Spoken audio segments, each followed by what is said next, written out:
మన ప్రభువును ప్రియరక్షకుడైన యేసుక్రీస్తు పరిశుద్ధ నామానికి మహిమ కలుగునుగాక.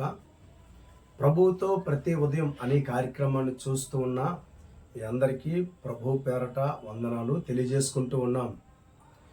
దేవుడు మీ అవసరతలన్నీ తీర్చి క్షేమాభివృద్ధిని అనుగ్రహించునుగాక.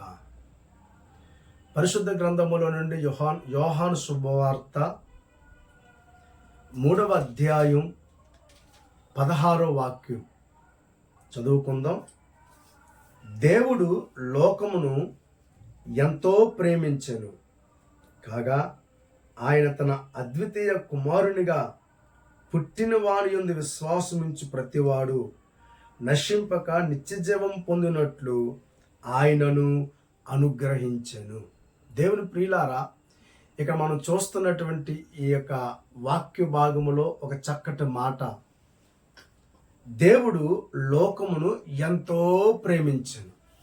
ఈ చిన్న మాటను ఒక్కసారి జ్ఞాపకం చేసుకున్నట్లయితే, దేవుడు ప్రేమమయుడు ఉన్నాడు, కృపా వాత్సల్యతని కనుపరిచేవాడై ఉన్నాడు, మానవాళ్ళందరి ఎడల జాలిపడినటువంటి దేవుడిగా, కనికర సంపన్నుడిగా, కరుణామయునిగా ఇలా చెప్పుకుంటూ వెళ్తే మానవుల పట్ల దేవుడు చూపిస్తున్నటువంటి అద్భుతమైనటువంటి ప్రేమ ఈ వాక్య భాగంలో కనపడుతుంది. దేవుడు లోకమును ఎంతో ప్రేమించెను అంటే, దేవుని పిల్లలారా, లోకములో ఉన్న ప్రజలందరినీ ప్రేమిస్తున్నాడని. ఒక గొప్ప ఆయన అన్నారు కదా, దేశం అంటే మట్టి కాదు, దేశం అంటే మనుషులని.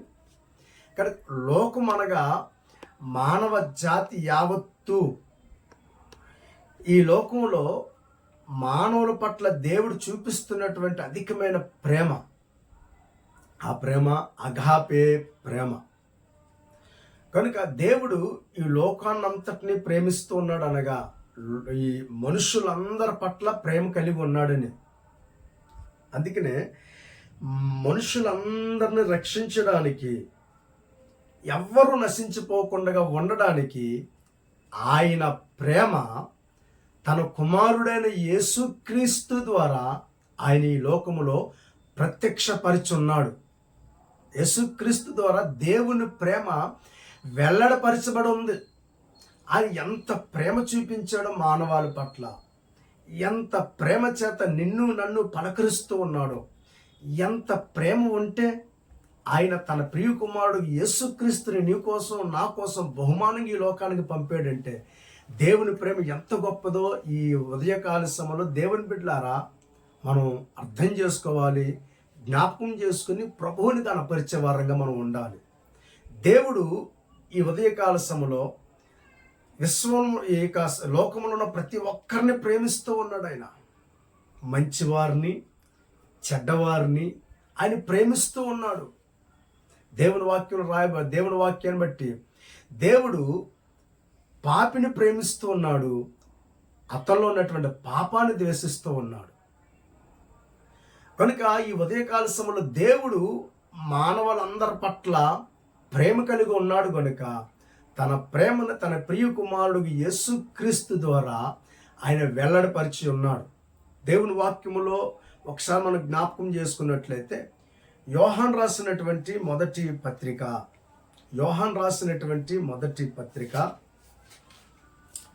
4వ అధ్యాయం 9వ వాక్యం మనం చదువుకున్నట్లయితే, మనము ఆయన ద్వారా జీవించినట్లు దేవుడు తన అద్వితీయ కుమారుని లోకములోనికి పంపెను. దీని వలన దేవుడు మన యందుంచిన ప్రేమ ప్రత్యక్షపరచబడెను. దేవునికి స్తోత్రం కలుగునుగాక. కుమారుని లోకములోనికి పంపాడు. దీని వలన దేవుడు మన యందుంచిన ప్రేమ ఆయన ప్రత్యక్షపరిచాడు. దేవునికి స్తోత్రం. యేసుక్రీస్తు ద్వారా ఆయన మనల్ని ఎంత ప్రేమిస్తున్నాడో తన ప్రేమనంతటినీ కూడా క్రీస్తు ద్వారా ప్రత్యక్షపరుచుకున్నాడు ఆయన. కనుక ఈ ఉదయకాల సమయంలో దేవుని బిడ్డ, దేవుడు నిన్ను నన్ను ప్రేమిస్తున్నాడు. ఆయన ప్రేమ కలిగిన దేవుడు. దేవుని ప్రేమ అపారమైనది. దేవుని ప్రేమ అమూల్యమైనది. దేవుడు ప్రేమించినట్టుగా ఈ లోకంలో ఎవ్వరూ ప్రేమించలేరు.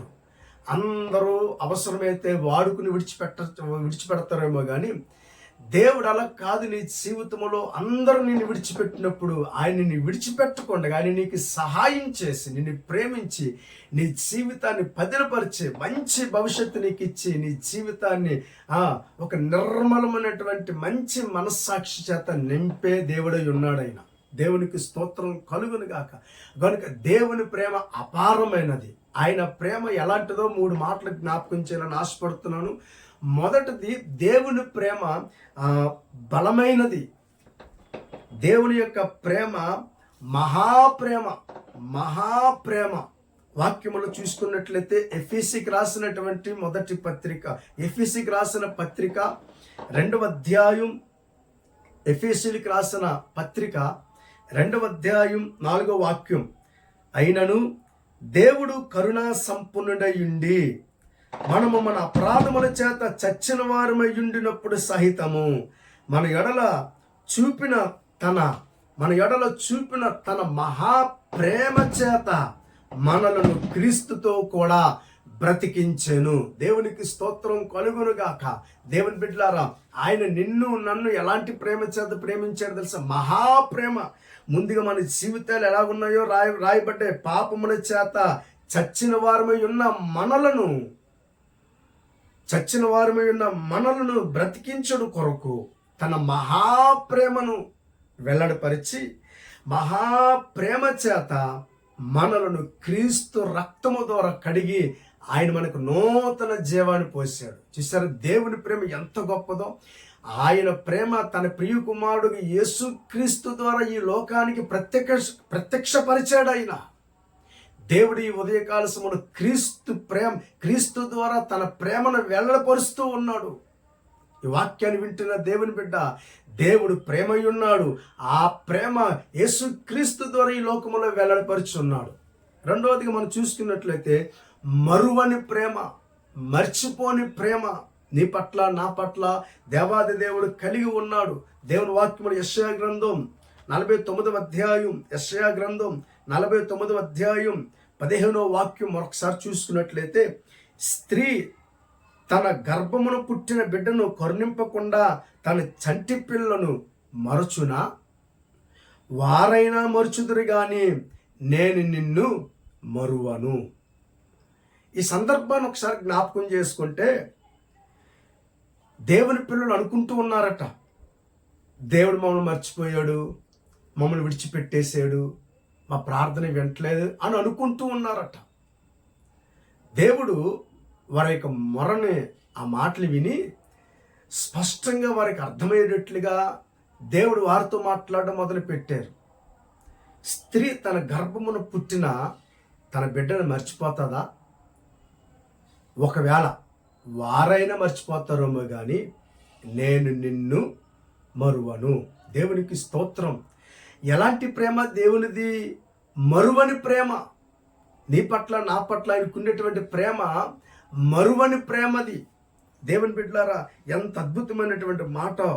ప్రభువు మళ్ళీ మర్చిపోయేవాడు కాదైనా.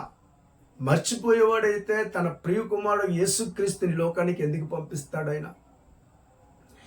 ఈ ఉదయకాల సమయంలో నిన్ను అందరూ మర్చిపోతారేమో కానీ దేవుడు మాత్రం నిన్ను ఎప్పుడూ కూడా మర్చిపోడు. కనుక నువ్వు దేవాది దేవుని భయభక్తులు కలిగి నువ్వు ఆయనకు ప్రార్థన చేసి ఆయన ప్రేమ చేతను నీవు నింపబడ్డానికి నువ్వు ఒక్కడుగు ముందుకేస్తే నిన్ను హత్తుకుని నీ జీవితాన్ని పదిలపరిచి నిన్ను గొప్పవాడిగా చేయడానికి నా ప్రభు 10 అడుగులు ముందుకు వేయడానికి ఇష్టపడుతూ ఉన్నాడు. కనుక ఆయన నిన్ను ఎప్పుడూ కూడా మర్చిపోని దేవుడు, మరువని ప్రేమ కలిగిన వాడు ఉన్నాడు. దేవుని నామానికి స్తోత్రం కలుగు. మూడవదిగా మనం చూసుకున్నట్లయితే యెషయా గ్రంథం 63వ అధ్యాయం 9వ వాక్యం. వారి యావత్ బాధలో ఆయన బాధ నొందెను, ఆయన సన్నిధి దూత వారిని రక్షించెను, ప్రేమ చేత తాలిమి చేత వారిని విమోచించెను. దేవునికి స్తోత్రం. చూసారా, యావత్ బాధల్లో నిన్ను విడిపించిన ప్రేమ అయింది. యావత్ బాధల్లో నీ నిమిత్తం ఆలోచించే ప్రేమది. అందరూ నీ కోసం ఆలోచిస్తారో లేదో తెలియదు, కానీ ఇదిగో నేను ప్రకటిస్తున్న సర్వాధికారి అయిన దేవుడు నీ గురించి ఆలోచిస్తూ ఉన్నాడని ఈ ఉదయకాల సమయంలో మర్చిపోవద్దు దేవుని బిడ్డలారా. ఆయన నీ బాధని, నీ కన్నీటిని ఎరిగిన దేవుడు. దేవుని వాక్యం యోహాను సువార్తలు మనం చూస్తాం, యేసు కన్నీళ్లు విడిచెను అని. అనగా ఆయన నీ కష్టంలో ఆయన పాలు పంచుకొని నీ వెన్ను తట్టి నిన్ను ధైర్యపరిచే ప్రేమది. అంత మాత్రమే కాదు, ఆ ప్రేమ నిన్ను విడిపించేదే ఉన్నది. అందుకే చూస్తున్నాం, ప్రేమ చేతను తాళిమి చేతను ఆయన వారిని విమోచించెను. కనుక విమోచించే ప్రేమ, రక్షించే ప్రేమ మనం కలిగి ఉన్నాం. రక్షించే ప్రేమ చేత ఆయన మనల్ని ఆదుకుంటూ ఉన్నాడు. కనుక ఆ ప్రేమలో నుండి ఎప్పుడూ కూడా బయటికి వెళ్ళడానికి ప్రయత్నం చేయకు దేవుని బిడ్డలారా. అలాంటి ప్రేమ ఈ లోకంలో ఎవ్వరు ఇవ్వలేరు, దేవాది దేవుడు తప్ప. కనుక మరువని ప్రేమ చేత, మహాప్రేమ చేత, ఏమండి బాధలన్నిటిలో నుండి విడిపించిన ప్రేమ చేత నిన్ను నన్ను ప్రేమిస్తూ ఉన్నాడు. ఆయన ఒక అద్భుతమైనటువంటి మాటను కూడా తెలియజేస్తూ ఉన్నారు. అదేంటంటే ఇర్మియా గ్రంథం 31వ అధ్యాయం 3వ వాక్యం మనం చూసుకున్నట్లయితే, శాశ్వతమైన ప్రేమ చేత, శాశ్వతమైన ప్రేమతో నేను నిన్ను ప్రేమించుచున్నాను. ఈ ప్రోగ్రాం చూస్తున్న దేవుని బిడ్డ, నన్ను ఎవరు ప్రేమించట్లేదు, నన్ను ఎవరు ఇష్టపడట్లేదు, నన్ను ఎవరు అర్థం చేసుకుంటలేదని బాధపడుతున్నావు కదా. ఇదిగో నా ప్రభు నీతో మాట్లాడుతున్నాడు. శాశ్వతమైన ప్రేమతో ఆయన నిన్ను ప్రేమిస్తున్నాడు. తమ్ముడు, నిన్నే నా దేవుడు నిన్ను ప్రేమిస్తున్నాడు. ఎందుకు భయపడుతున్నావు? భయపడక. నా దేవుడు నిన్ను ప్రేమిస్తూ ఉన్నాడు. నిన్ను రక్షించడానికి, నీకు సహాయం చేయడానికి, నిన్ను దర్శించడానికి ఆయన నీ మధ్యకి దిగి వచ్చున్నాడు. భయపడక. ఇదిగో నా ప్రభువు నీతో మాట్లాడుతున్నాడు. శాశ్వతమైన ప్రేమతో ఆయన నిన్ను ప్రేమిస్తూ ఉన్నాడు. గనుక నీ ఎడల తన కృపను కనుపరుస్తూ ఉన్నాడు. గనుక విశ్వాసాన్ని తాకట్టు పెట్టద్దు. విశ్వాసం కలిగి, ఓర్మి కలిగి కనిపెట్టి ప్రార్థన చేయి. అద్భుతమైన కార్యాన్ని నా దేవుడు నీ జీవితంలో చేయబోతున్నాడు. ఆయన ప్రేమ ఎంత గొప్పదో నా దేవుడు నీకు బయలుపరచబోతూ ఉన్నాడు. గనుక ఈ ఉదయకాల సమయంలో ఈ కార్యక్రమాన్ని చూస్తున్న దేవుని బిడ్డలారా, దేవుని ప్రేమ గొప్పదని, ఆ ప్రేమ యందు నిలిచి ఉండండి.